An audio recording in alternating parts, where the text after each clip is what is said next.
ॐ प्रकृत्यै नमः। ॐ विकृत्यै नमः। ॐ विद्यायै नमः। ॐ सर्वभूतहितप्रदायै नमः। ॐ श्रद्धायै नमः। ॐ विभुत्यै नमः। ॐ सुरभ्यै नमः। ॐ परमात्मिकायै नमः। ॐ वाचे नमः। ॐ पद्मालयायै नमः। ॐ पद्मायै नमः। ॐ शुचये नमः। ॐ स्वाहायै नमः। ॐ स्वाहायै नमः।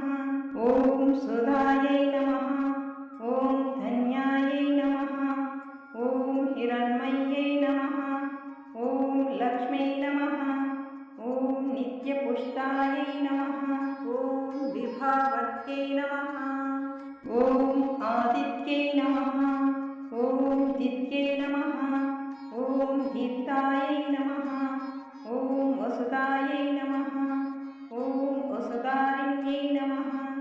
ॐ कमलायै नमः। ॐ कान्तायै नमः। ॐ क्षमायै नमः। ॐ क्षीरोदसम्भवायै नमः। ॐ अनुग्रहपरायै नमः। ॐ बुद्धये नमः। ॐ अनघायै नमः। ॐ हरिवल्लभायै नमः। ॐ अशोकायै नमः। ॐ अमृतायै नमः।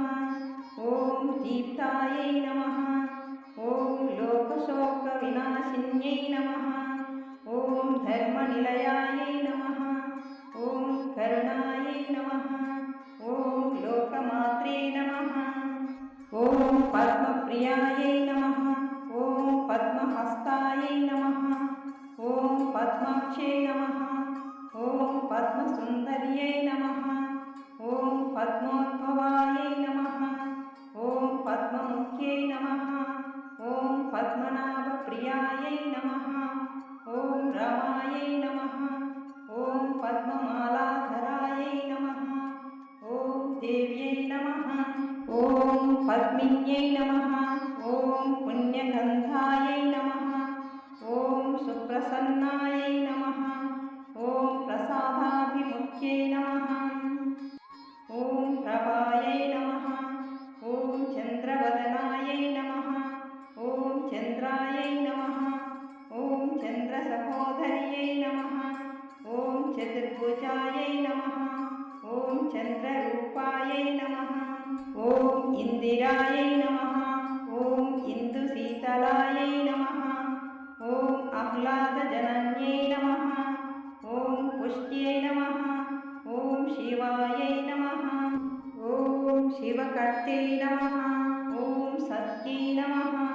ॐ विमलायै नमः। ॐ विश्वजनन्यै नमः। ॐ पुष्टये नमः। ॐ दारिद्र्यनाशिन्यै नमः। ॐ प्रीतिपुष्करिण्यै नमः। ॐ शान्तायै नमः।